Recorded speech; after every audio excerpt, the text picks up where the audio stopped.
Hey everyone, welcome to my channel, Deli Alex. Today I want to talk to you guys about my black girl experience in Ireland, Dublin, Ireland to be exact. So this past semester I studied abroad in Dublin, Ireland for 4 months, maybe 4.5, let's just say 5 months, sounds better. I studied in Dublin for 5 months and I just wanted to share my experience with you all about culture, food, drink, people, boys, friends, and etc. So I hope you all enjoy. Please subscribe. If you're a hater, please subscribe, like, unlike, don't really care. Just get the page popping, so thank you.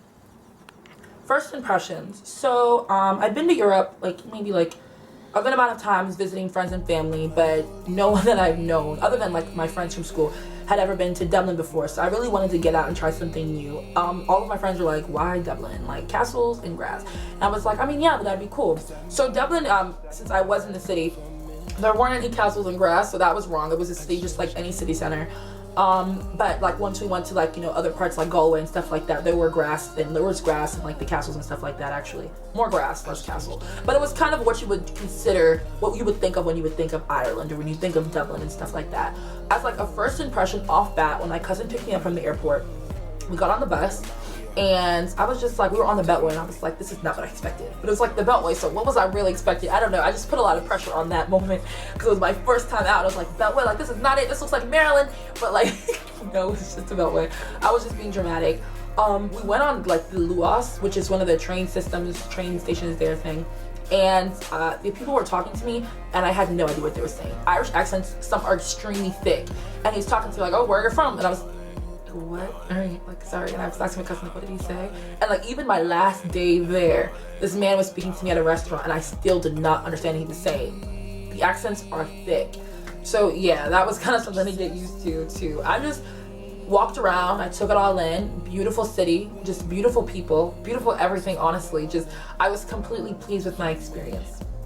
So something else I want to talk about is nightlife. So I'm a little bit of a homebody. I don't like to go out, in contrary of my snap, because on my Snapchat it looks like I'm always out, but I don't like to go out too much. Oh, my Snap's Deli Alex, by the way. Yeah, but I don't like to go out too much. I'm not like a nightclub person, but the nightlife community in Dublin is like very prevalent, just very there. People are at the bars, people are drinking, people are wearing the dresses, girls, all ages, walking around on O'Connell Street, going to Temple Bar, drinking, having fun, stuff like that. So there was always something to do.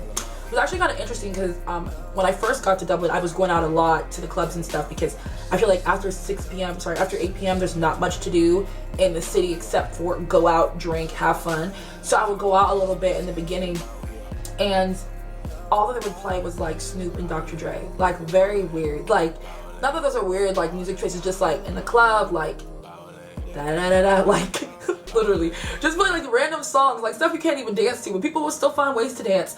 And it was just kind of like, okay, like we're still listening to this, like okay, like, okay. So that was kind of like interesting. Like I wouldn't even be dancing, I would just be looking at people. They played the Soulja Boy song, what's Superman, like you whatever, Soulja Boy tell him song, and I literally just died, like no. So the next thing I want to talk about is the people. So I'm going to make a really blanket statement about Irish people and about people that actually live in Dublin, and I'm just going to say that every single person in Ireland is nice. I'm just gonna say that because upon arrival, I had a couple friends that have visited Dublin before, and they were all telling me like, everyone's so nice, everyone da da da da. And then I was like, well, I'm black, so I feel like I may have a different experience from the average like white person or something like that. So I just kind of like came in thinking like, I don't know, but everyone is like super nice, like a little bit, a little invasion of personal space, kind of like if you ask for directions, they'll like get this close to you and be like, it's right across the street. And I'm like, okay, thanks. Or they'll volunteer to walk you, and like stuff like that was like kind of weird for me because being American, I'm so used to like, don't touch me, don't be next to my bag, don't touch, like, no, don't talk to me. And like there was just kind of like everyone's very helpful, no ulterior motives. I mean, while I'm sure there were still like bad things going on and people were still being pitch pocketed and stuff like that, for the most part I think that everybody was really friendly and everything was really nice.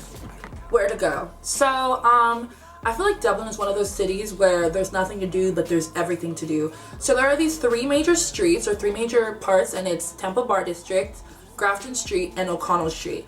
They're all kind of connected, like 10 minutes away from each other walking, so pretty good distance.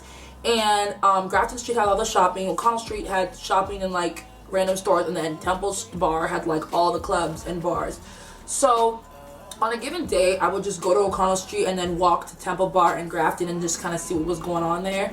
And Temple Bar, like any time of the day, would just be drunk people, 3 p.m. or 3 a.m. just all throughout the day. People wearing their little dresses to go to the nightclub or whatever. And yeah, so it was just really lit in the Temple Bar area all the time, which is really cool to see.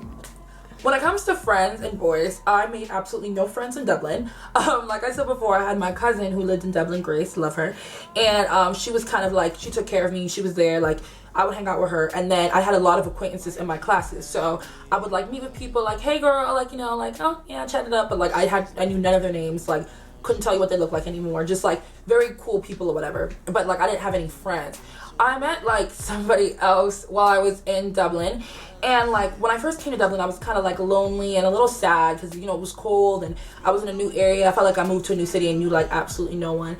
I did have, like, a friend in the house, Haley, and all my other friends, like my roommate and Hannah, stuff like that. I had, like, other friends in the house, kind of, but we all felt lonely, actually. Like, it was kind of like a lonely feeling just being somewhere new.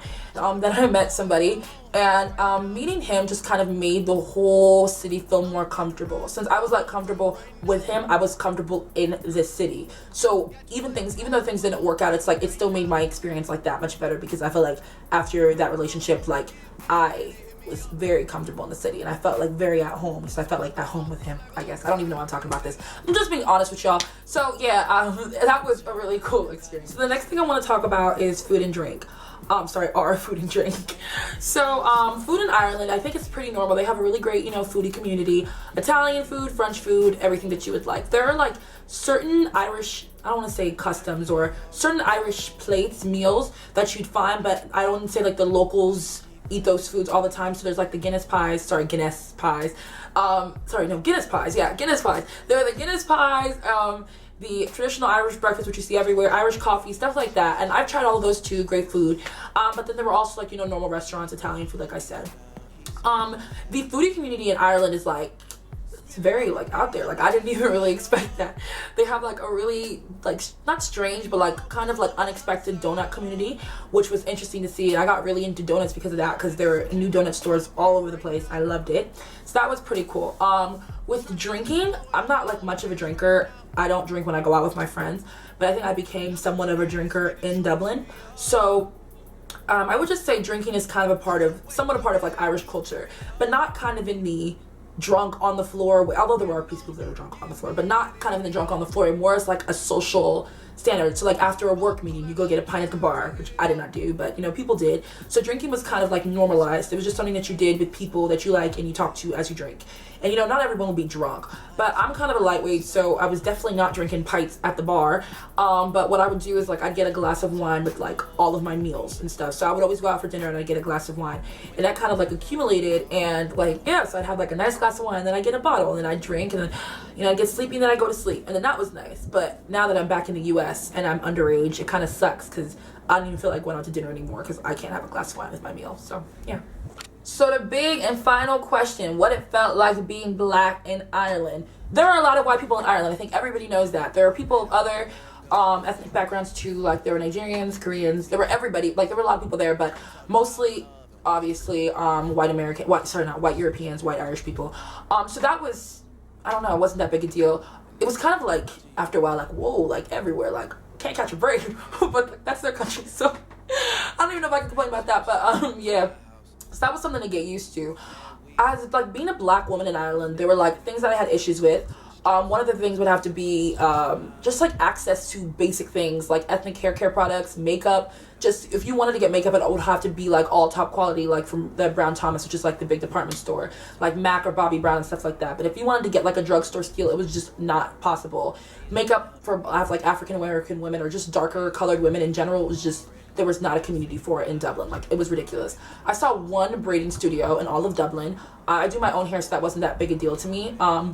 So yeah, there wasn't a lot of access to things that I would need to live there. Like, I really consider Dublin a very livable city, but, like, maybe not for me. Like, maybe, like, Belfast, because Belfast is the UK, so there's more access to, like, other things. But, like, Dublin, as a black woman, it just wouldn't work. And then to ship stuff over would take too long. It just wouldn't work for me to keep up with my products, which is, like, a big deal. I also felt like as a black woman, I was kind of treated as, like, a commodity, kind of. I just feel like people were constantly coming up to me which was nice, you know, coming up to me, just trying to speak to me, talking in my face. I think it was because I was black. I actually don't even want to sound vain, like I think I'm so cute, so everyone was coming up to me, but I think it's because I was black and cute, so maybe that's why. But like a lot of people were coming up to me, and that kind of got annoying after a while. Like on Halloween this one day, on Halloween, we were walking, like me and my friend Haley, and this man like stopped, was like, can I take a picture of you? And I was like, not today, sorry. And then he was like, just one picture, like please, and like was following us, and he was following us, and I was like, this is too much. Like I kind of felt like Beyonce actually, because like people were following me around, like, oh, can I get a picture, like, or like let's take pictures like in the club and stuff like that. So that was cool, but then like sometimes it would be really annoying, and then sometimes I would feel like, why do you even want to take a picture with me? Because I'm black? Like what? I'm black. So that was kind of like, I don't know, but other than that, it was a really great experience. So thank you all for watching my video. I hope you have a nice little understanding of my experience in Dublin. My friend Cami, Carmelinda, she has a blog out about her experience in Dublin when she came out to visit me for the weekend. She has a food blog and travel blog, so check that out. The link will also be below. Thank you for watching.